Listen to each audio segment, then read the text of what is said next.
Hi, everyone. It's great to be with all of you again this month. My name is Carissa Paulino, and I am the Director of Strategic Initiatives at the Santa Clara County Office of Education.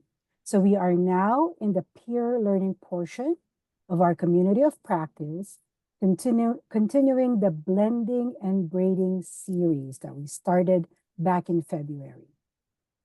I want to briefly ground us in the reason for this series and thread the needle on the COPs within the series so far. The genesis of the blending and braiding series stems from discussions during COPs and office hours, feedback from COEs, and a program priority of the Capacity Grants admin team regarding sustainability, specifically ways to blend and braid different funding sources in support of student behavioral and mental health. Next slide, please. In February, we launched the series with an overview of behavioral health funding from Michael Lombardo and an LEA example from Mount Diablo Unified School District. In March, we delved into the Medi-Cal Specialty Mental Health Program with a spotlight on the work of Rupa Unified School District and Moreno Valley School District in Riverside County. In a couple of weeks, we will share the focus for next month in advance of the May Community of Practice. Today, we are focusing on the local education agency Medi-Cal Billing Option Program, also known as LEA BOP. We will hear from Lisa Eisenberg of West Ed and Brittany Alvarez from the Lancaster School District. Next slide, please. As you hear from Lisa and Brittany, we invite you to reflect on the following guiding questions. How do you envision blending and braiding funding sources to support your COE's vision for student behavioral health? And what conditions are needed to achieve the vision? We acknowledge that folks are at various points of their sustainability journey and hope that the presentations, spotlights, and discussions throughout the series will help you respond to these questions and progress toward your vision. Next slide, please. So now let's take a look at the flow of today's peer learning session. First, we will have our presentation from Lisa and Brittany. After the presentation, we will take a short break. When we return from break, we will have our peer learning discussion and share out. For the discussion, we are returning to a structure that received positive feedback from COEs, which is topic-specific breakout rooms. There will be a room focused on LEA BOP in alignment with the presentation, as well as rooms focused on other topics of interest. This will be described in greater detail just before we go into our break. After the peer learning discussion, we will ask you to complete the feedback form. Your feedback is essential to creating a collaborative space, so we do ask you to please take the time to give us some feedback. Then we will end the COP with an optimistic closure. We ask that you use the Google form to capture any questions or comments that come up for you during the presentation, as we will pull questions from the form for the Q&A. Next slide, please. Before I introduce our presenters, I want to provide an overview of Los Angeles County, where Lancaster School District is located. LA County has over 1.2 million students, and 69.2% are eligible for free and reduced price meals. It has 79 school districts and 357 charter schools. Of the 357 charter schools, 58 are locally funded and 299 are direct. Lisa Eisenberg is the Child and Youth Health Financing Project Director at West Ed, a national research and technical assistance nonprofit organization. With 12 years of experience in school-based health policy and implementation, LEAS's work supports the sustainability of school-based health services and partnerships between education and health sectors to reduce barriers to student learning. Lisa, I would like to turn over the mic to you. Great. Thank you so much, Cressa and David, for the warm welcome. We're looking forward to presenting on the LEA Medi-Cal Billing Option Program. Next slide, please. So real quick explanation of what the LEA Billing Option Program is. Some of you might already be familiar, but the LEA BOP is an optional program for LEAs to recoup some expenses for providing covered health services for students enrolled in Medi-Cal. I do want to emphasize that last point, that it's important to remember that this funding stream is specific to students, to services that are provided to students with Medi-Cal.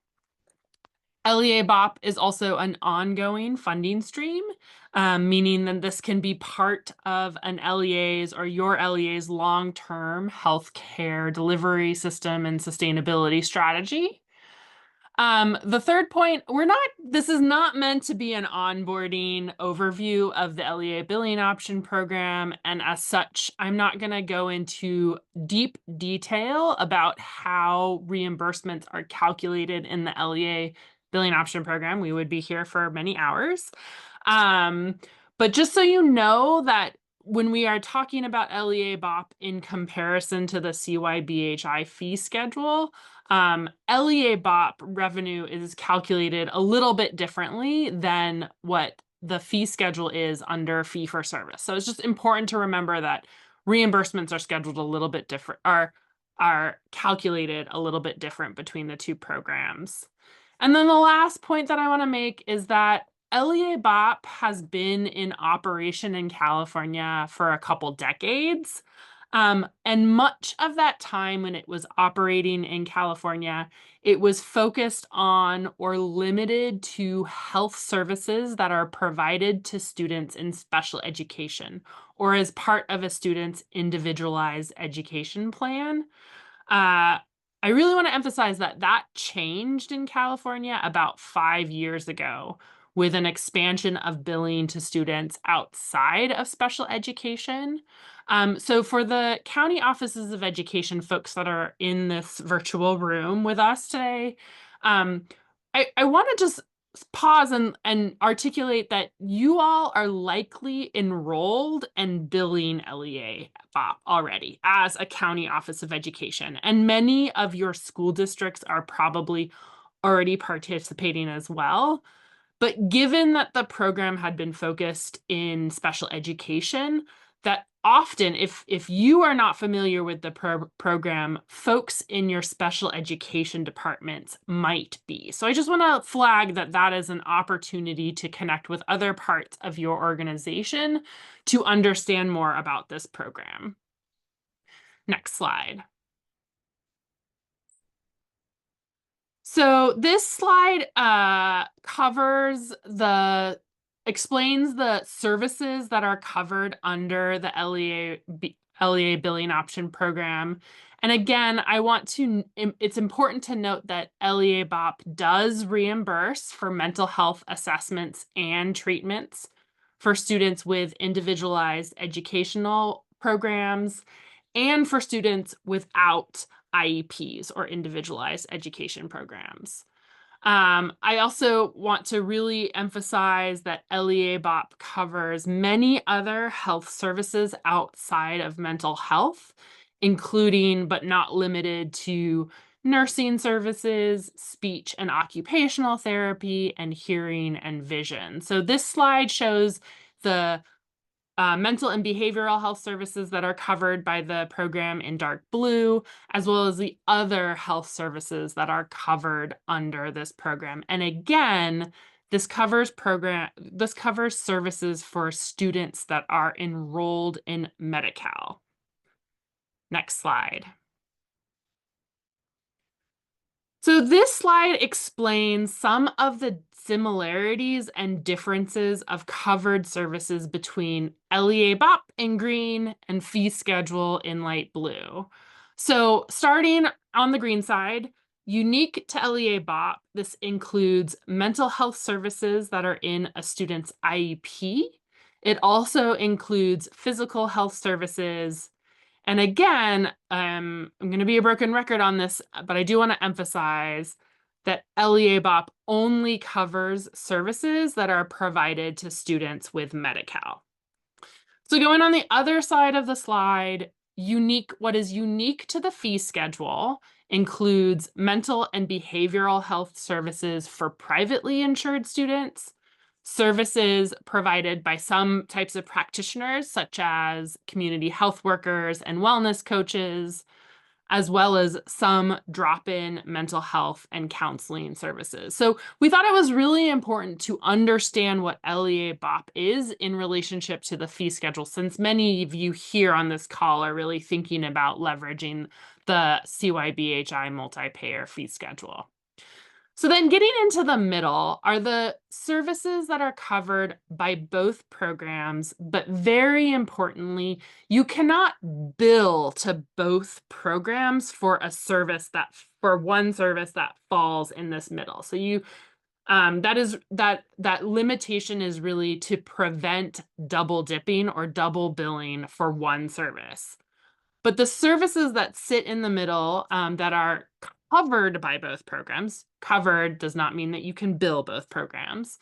But this includes mental health and counseling services for general education students with Medi-Cal. It's important to note that those services have to be in a student's healthcare plan, or it's a non-IEP healthcare plan. So it does cover services that are included in an individualized health service plan.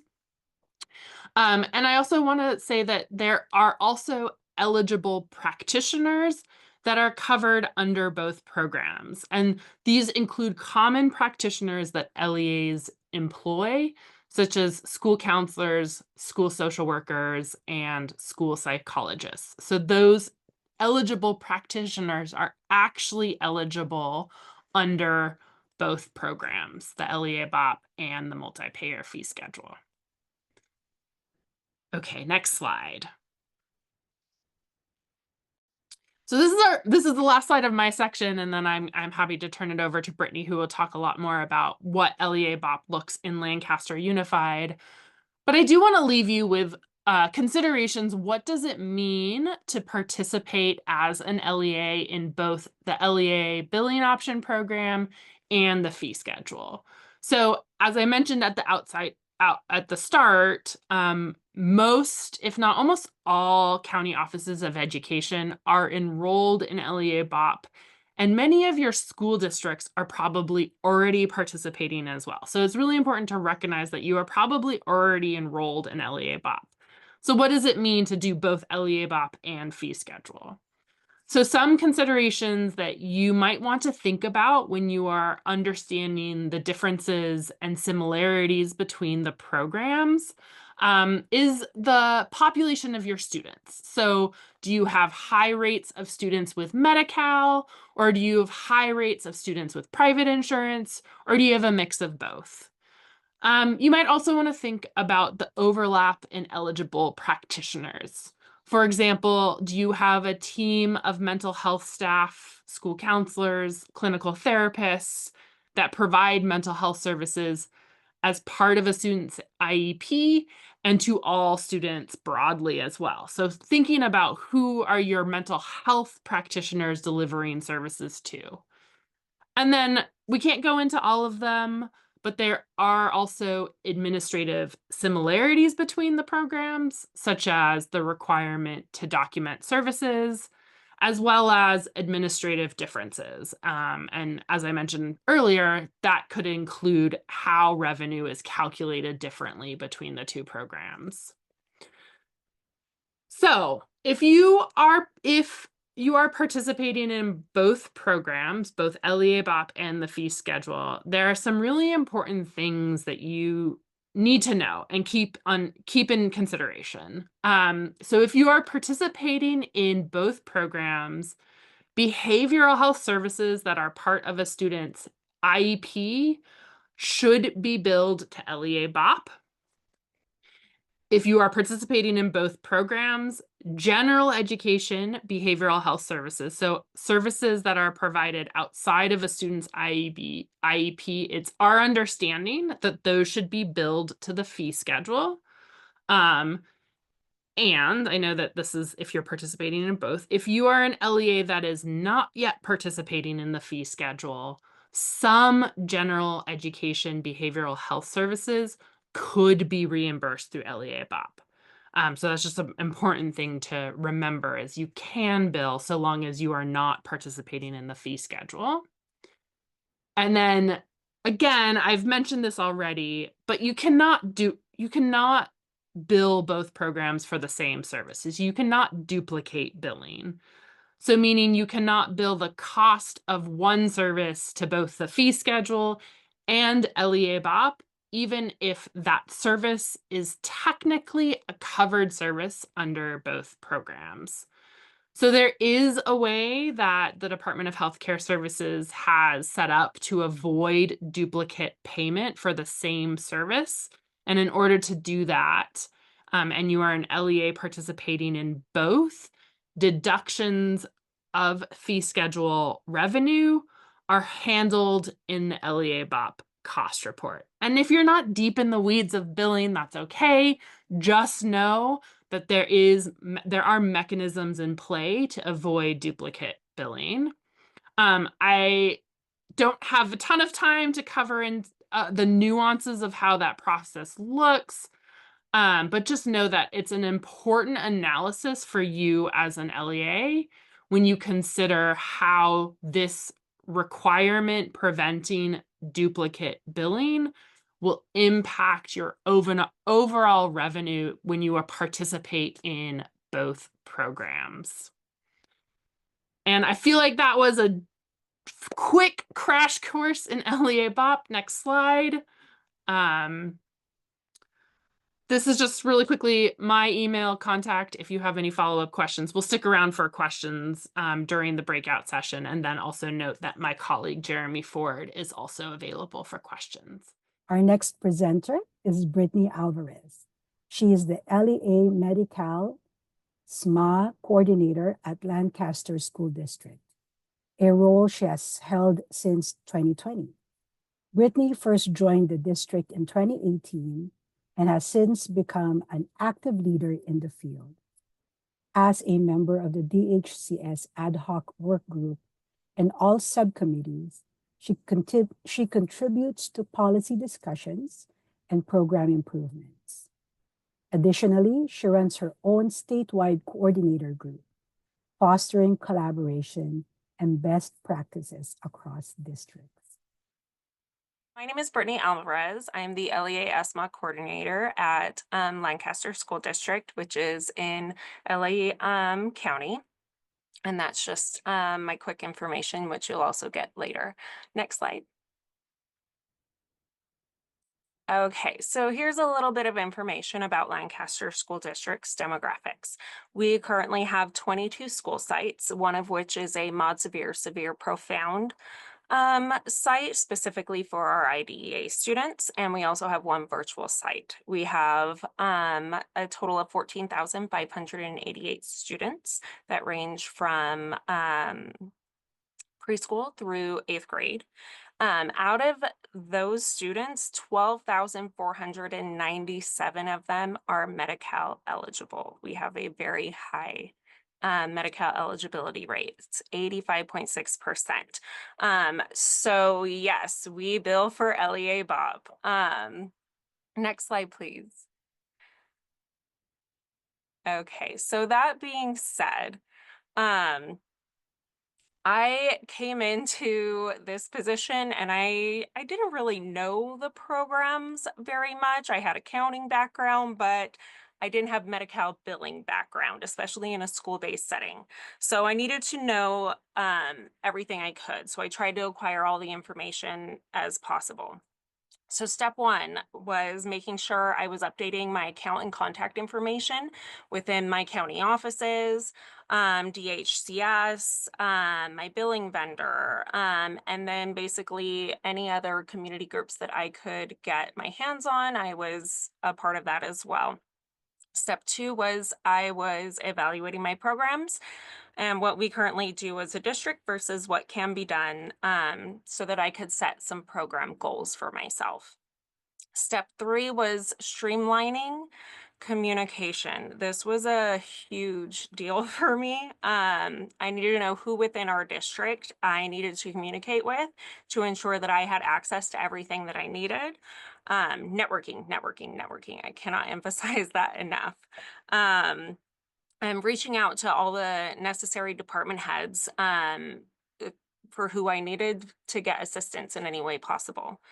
And then step four, I was definitely going to have to utilize my billing vendor to help ensure that each provider type has the necessary training regarding our EHR system, which is our electronic health record system, and ensuring that they have beginning of the year training on both of my programs, LEA BOP and SMAA, and provide them with their portion of their provider manuals.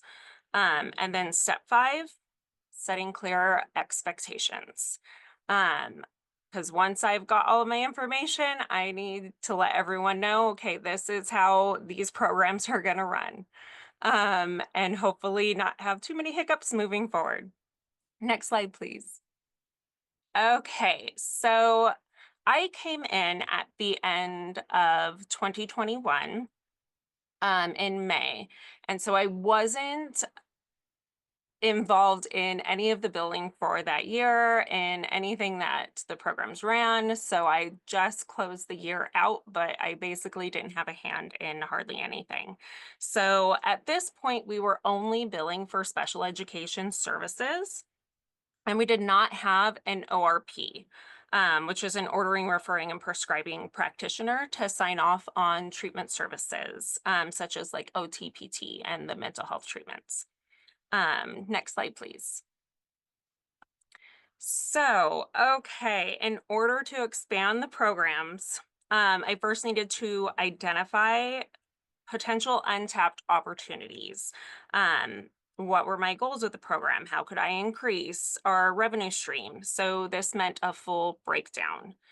What are we currently billing for? What are the ways that we can expand? What are the barriers that I need to overcome, and what are the solutions?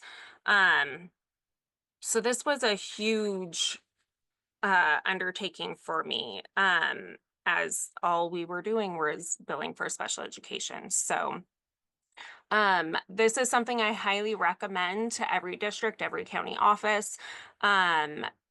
If you are taking on school-based Medi-Cal billing, you would definitely benefit from doing a full breakdown of your programs. Next slide, please. Okay, so my first hurdle was parent consent. Coming in, I literally did everything manually. I first updated everything in our billing system manually, and I took every single IEP out of filing cabinets and checked parent consent and cross-referenced them in my system. It took quite a lot of time, but we got through it, and we moved on from there. From that point on, I said, I don't want to do that again. And so I reached out to my IT department and I partnered with them, and we were able to implement the parent consent into our annual school registration system. This was a game changer. I cannot emphasize this enough to the districts out there in the county offices. Highly recommend everyone to do this. We made it a requirement upon enrollment, so they could not complete their registration without that box being checked either yes or no. And then I also work with them so that it created a nightly data dump into my EHR system. So it was automatically generating that information, so that I didn't have to enter anything manually, which was absolutely amazing. And then I was also able to be a part of the meetings when implementing our new registration system just 2 years ago. And so it was very nice to be able to kind of have input in that. And because I had already established a relationship with our IT department, I was actually invited to those meetings, which was really nice. In order to do this, please remember that you do need to have a DUA, a data use agreement, in place between your district, your billing vendor, and DHCS. So this is your tri-party agreement for disclosure and use of data. Let's see. Okay, sorry, my notes. So when trying to implement this, please be sure to discuss the financial impact that will occur, as your reimbursement rates will increase with the parent consent not having to be input manually. Plus, it is going to be less of an administrative burden to whoever is running those programs in your district. Our early learning department, so our preschool department, they actually use a different registration system, and their parent consent is still on paper documents, but it is a requirement for them to upload that into their registration system. So unfortunately, I still do that manually, but everything else is set in place. Next slide, please. Okay, so gen ed services and funding. We began billing for general ed nursing services, but this required changing our nurses out of 100% federal funding. If you want to bill in LEA BOP, you cannot have any of your providers 100% federally funded. And the less amount of federal funding that you have, the higher your reimbursements will be in your cost reporting at your annual cost reporting, excuse me. So this required working with my business and accounting department and the health services and special education departments to update the budget lines that each individual was coming out of. So this was a time-consuming process, and it did take multiple people to get this going, but it was definitely well worth it. Huge accomplishment for our district. That being said, we also updated all the employees that were on our time survey participant list, or RMTS, so that they were not 100% federally funded either, which also increased our reimbursements for our SMAA program as well. Next slide. Okay, this was a really big one. As I had mentioned previously, we did not have an ORP when I first came into the district. So one of my goals was to find a way to partner with an ORP, or in our case, a physician, so that we can begin billing for treatment services for OT and PT and mental health services. So we contracted Dr. Stone as our ORP to sign off on those authorizations. And she also signs off on our speech protocol that renews every 2 years, so that we can bill for our treatments for speech services as well. Once we had Dr. Stone as our ORP, we reached out to her regarding a medical directorship for our VFC clinic, because we did open that at the beginning of this year. So we're very excited about that, to provide much needed vaccines for students in our area. So with our VFC clinic, newly enrolled students who do not have their necessary vaccines, they don't have to wait to start school anymore, which is a huge deal. So once their registration is complete, they just go to the next building over and they get vaccinated right on the spot. So it is absolutely amazing. I'm very excited about it. Next slide, please. Our community schools partnership. So community schools is a big part of our district now. We have every single school is a community school site within our district. And by partnering with our Student Family Services Department, we're able to provide additional resources with community-based organizations and nonprofits to get our families the resources that they need. Each and every school site has a wellness/resource center that has a school liaison to help provide and refer them to services that they need. And then I also do annual trainings with them on how to enroll our families in Medi-Cal itself, which we'll be doing a really big fair this summer. So I'm very excited. We'll be opening it up to the entire community. And these are just a few of the community-based organizations that we partner with. So Hazel Health and Hazel Heart is free telehealth services that help students get a diagnosis and they can head right back to class.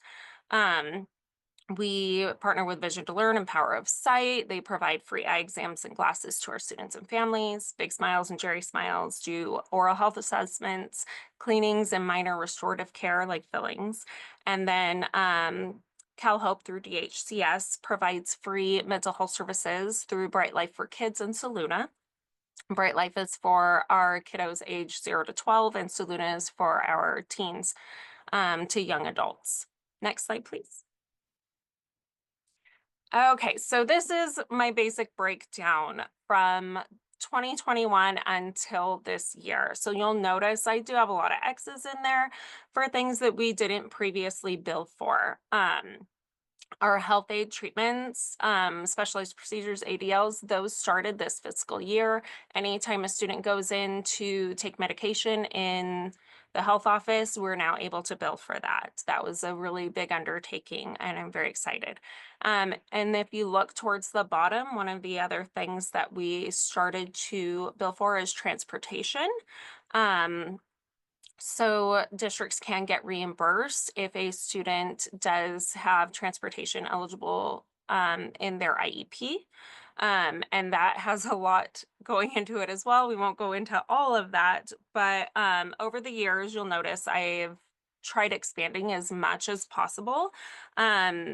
And I'll be continuing to expand year over year as much as I can by making sure I'm doing that full breakdown every year to see, okay, where can I expand? Next slide, please. So this is my most recent billing performance report. And as you can see, our numbers have increased exponentially over the years with a huge jump from the previous 99,000 from that 2021 school year. So just fixing our parent consent piece, because that is all that I did that first year, we increased our reimbursements over 320%. It was the biggest jump I could have ever seen or anticipated. And then you'll notice for this fiscal year, we've surpassed our previous reimbursements and we still have 2 months left. So those numbers are just going to continue to increase. Also, please note that these are just direct service reimbursements. So this does not have any information in regards to the cost reporting. If anyone has questions in regards to that, I'd be happy to answer them later. Next slide, please. Okay, so Medi-Cal fund reinvestment. Reinvestment of funds must adhere to California Ed Code 8804 Section G, which if you look it up, it has a whole slew of things that you can use the funds to purchase. And each LEA is required to hold a collaborative meeting at least twice a year. And in this collaborative meeting, that is where your district, or, if you're in a consortium, then, your group of districts decide how to reinvest those funds back into your district. Ours, we try to meet more than twice a year. We try to do it quarterly. And then we decide our reinvestment of funds by majority vote. So it's a majority rules. Next slide, please. Okay, so this is just a quick tidbit of some of the previous fund allocations that we have done. Our contracts for billing services, so our billing vendor and the ORP physician we have They're paid through Medi-Cal reimbursements through the LEA BOP, or some salary and benefits, materials and supplies, and then also trainings and conferences for providers and other members in our district. Next slide, please. So next steps for our district. Within our district, we're trying to find ways to integrate CYBHI into our existing LEA BOP program, as you cannot be a part of CYBHI without first being a part of LEA BOP and thus RMTS. So it's like a chain of events. First off, we had to make sure we were laying the groundwork. So I'm prepared and ready to go. I made sure I added my counselors to our RMTS within our district. Our counselors are the ones who basically support our gen ed kiddos, and then our psychologists are the ones who support our IDEA demographics. I paired with our IT department, like I did previously, to implement the other health insurance information into the annual registration and included that into the data dump, which goes into our EHR system. We've applied for the capacity grant, and we've already written out our program readiness in hopes to be a part of the next cohort. We've also brought all of this information to our executive board for approval, as please make sure if you are in a district that you are getting approval from all of your higher ups that you need before trying to get this program going. We are partnering with our mental health coordinator so that we can pilot several sites prior to full implementation. And then I've also worked with our billing vendor, and we are ready to go to implement a case management system that is ready to launch once we are in that next cohort. And then furthermore, how our funds are allocated, or CYBHI funds are allocated will also be added to that LEA collaborative meeting, so that we have a system of checks and balances in place, and we're also audit ready if need be. So next slide. And that is it. This is my contact information. If anyone has any questions, you can reach me via email or phone number. And thank you so much for your time, and I appreciate you all letting me share my experience.